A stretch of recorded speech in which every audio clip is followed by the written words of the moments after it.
Step 1. સવારની યોગ્ય શરૂઆત. સૌથી મહત્વપૂર્ણ. 1.1. ઉઠવાનો સમય. સવારના 5 થી 6 વચ્ચે ઉઠો. મોડું ઉઠવાથી આળસ, એસિડિટી અને તણાવ વધે છે. 1.2. ઉઠતાની સાથે 1 થી 2 ગ્લાસ ગરમ પાણી પીવો. વિકલ્પ: લીંબુ પ્લસ મધ અથવા તાંબાના વાસણમાં રાખેલું પાણી. ફાયદો: પેટ સાફ, ઝેર બહાર, મેટાબોલિઝમ તેજ. 2. શરીર જાગૃત કરવાનું યોગ રૂટીન. 20 થી 30 મિનિટ. 2.1. પ્રાણાયામ 10 મિનિટ. ક્રમ મુજબ કરો. 1. કપાલભાતિ 5 મિનિટ. 2. અનુલોમ વિલોમ 5 મિનિટ. ફાયદો: ફેફસા મજબૂત, તણાવ ઓછો, રોગપ્રતિકારક શક્તિ વધે. 2.2. આસન 10 થી 15 મિનિટ. તાડાસન 2 મિનિટ. ભુજંગાસન 5 વખત. પવન મુક્તાસન 5 વખત. ફાયદો: પાચન સુધરે, કમર પેટની ચરબી ઘટે. 3. યોગ્ય નાસ્તો. સવાર 8 થી 9 વાગે. શું ખાવું? ફળો, પપૈયું, સફરજન, કેળું.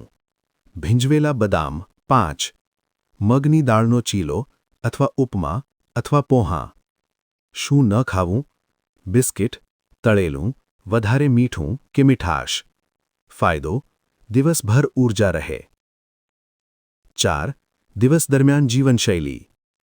4.1. પાણી પીવાની રીત. તરસ લાગે ત્યારે જ પીવો. એક સાથે વધારે ન પીવો. 4.2. બેસવાની રીત. સીધા બેસો. દર 1 કલાકે 2 મિનિટ ઊભા રહો. 4.3. મન પર નિયંત્રણ. ગુસ્સો આવે ત્યારે 10 ઊંડા શ્વાસ. નકારાત્મક વાતોથી દૂર રહો. 5. બપોરનું ભોજન. 12:30 થી 2 વાગે. યોગ્ય થાળી. રોટલી અથવા ભાત, મર્યાદામાં. દાળ, શાક, છાશ. ટાળો: વધારે તેલ, બહારનું ફાસ્ટ ફૂડ, ઠંડા પીણા. ફાયદો: પાચન મજબૂત, થાક ઓછો. 6. સાંજનું રૂટીન. 6.1. હળવી કસરત. 20 થી 30 મિનિટ ચાલવું, ખુલ્લી હવામાં. 6.2. ચા બદલે લીંબુ પાણી, હર્બલ કાઢો. ફાયદો: બ્લડ શુગર, વજન નિયંત્રણ. 7. રાત્રિ ભોજન. 7 થી 8 વાગે. હળવું ખોરાક. શાક પ્લસ રોટલી, ખીચડી, સૂપ. ટાળો: દહીં, ભારે ભોજન, મોડું ખાવું. 8. ઊંઘ પહેલાં. સૌથી જરૂરી. 8.1. સૂતા પહેલાં. મોબાઈલ 30 મિનિટ પહેલાં બંધ. ભગવાનનું સ્મરણ, ધ્યાન. 8.2. ઊંઘ. 7 થી 8 કલાક.